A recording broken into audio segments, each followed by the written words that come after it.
ako ng doktor, ospital, dahil nga po doon sa heart failure ko.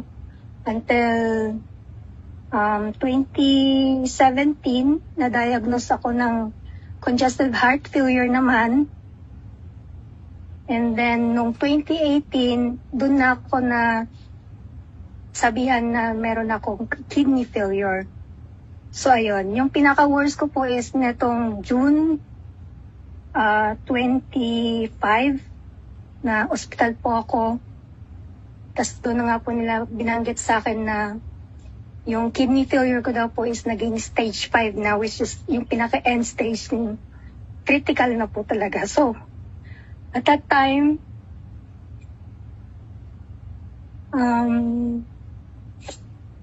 the only way po is dialysis daw po. But then, thank God again, madadala pa naman daw po sa gamot sa ngayon. So, sa ngayon po, nakagabot po ako. Marami po akong gamot na tinitake ngayon. So far po ngayon, 7 po. Nung lumabas pa ako is 5 lang. Kasi at that time, hindi ko pa po nakikita yung kidney doctor ko, which is nung August 1 lang, nakita ko siya. So binigyan niya ako ng 2 pa para po maka-help doon sa... Meron po ako kasi isang gamot na prednisone na masyadong mataas. Pwede po siyang maka-apekto sa mga bones ko. So parang to prevent daw po. So kaya binigyan niya ako ng 2 gamot for that. So far ngayon, 7 po yung gamit ko. And then, bago po ako naka-take na itong barley, talagang nag-pray po talaga ako nung nakalabas ako sa hospital na, please Lord, ayoko ma-dialysis, ganyan. Kung po pwede sana, may mahanap ako na alternative ba para at least hindi ako mapunta sa ganong stage. Tapos ayun po, naganap ako sa Pilipinas. Yung barley actually, alam ko na yan, matagal na, pero hindi ko lang talaga pinapansin sa totoo lang. Yun po yung story talaga yan. Bago ko talagang natanggap yung barley na it's good para sa health ko po. So ayun, kaso lang at that time, talagang desperado po talaga ako, nag-pray po talaga ako na ano kaya pwedeng gawin para like mapabilis na like matry ko siya. Kasi talagang tinignan ko yung mga dating mga videos ni Miss Maritone Fernandez tungkol dun sa mga background niya, and yung mga testimony, tapos yung testimony niya itself, kung paano niya inintroduce yung barley, tapos paano nakatulong, tapos maraming tao nakatulong. So, yung una-una ko pong actually, isa si Mens Jonalyn sa mga na-search ko na distributor sa Pilipinas. But then sabi ko nga, masyadong matagal. Kinaganap po ako dito sa US lang. Tapos yung pinakauna pong nahanap ko is si Mens Edward. Siya po yung angel ko. Angel ko po. So, thank you po, Mr. Edward. Dahil siya po nag-introduce sa akin talaga ng barley. Sa kanya ko po nakuha yung barley. And then, I think July 2012, nag-message ako sa kanya. Yung mga ilang oras din yun. Kaya talagang ninervous ako. Sabi ko sa sarili ko na baka mamaya hindi siya magme-message. Tapos ayun, talagang nagulat ako na nag-message siya sa akin. Tapos ayun po, biglang sinabihan niya ako kung pwede mag-usap daw kami in person para video, para at least mas paintindi niya sa akin. So ayun po, nag-usap kami. Tapos wala pong like parang pagdadalawang isip, binigyan niya po ako the next day. Pinaship niya po kaagad para daw po matry ko kaagad siya. So yun, napaka-happy ko po at that time na hindi ko alam kung tatanggapin ko ba kasi syempre hindi niya po pinabayad sa akin. Tapos yun, doon na po ako nag-start na kumuha ng package kasi para talaga pong meron po akong para consistent po yung paggamit ko. So doon po nag-start. And then after ko po mag-take noon July 14, dumating po siya.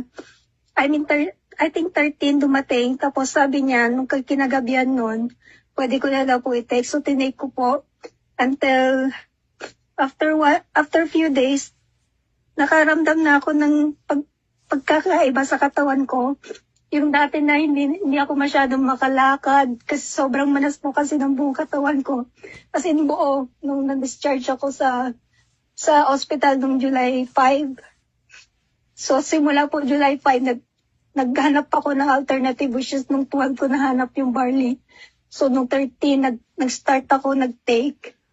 After few days lang po, hirap po kasi ako, constipation, may constipated po kasi ako, hirap ako magdumi.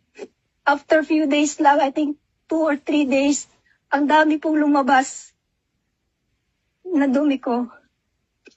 As in, ang dami, which is bago sa akin yun kasi sa isang araw, halos hindi talaga ako makakadumi, 2 araw. Tapos biglang ganun. So talagang, at that time, naramdaman ko na talagang nag-work siya.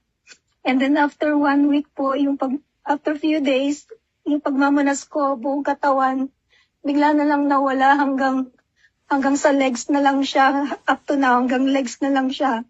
Itong katawan ko, wala na po, pumayat na po ako dati. Buong katawan ko po manas talaga. Tapos ngayon, nasa paanan na lang, konti na lang siya. Pero naiintindihan ko po, kasi syempre, end stage po yung sa akin. So mahirap talaga siya mawala kaagad. It takes time, kumbaga. Tapos,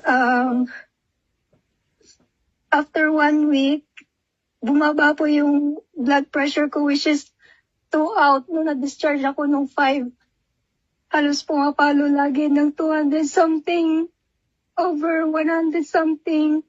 And then, nung nag-take ako after 1 week, ano na lang po siya, nung July 21, naging, I think, 115 over 75.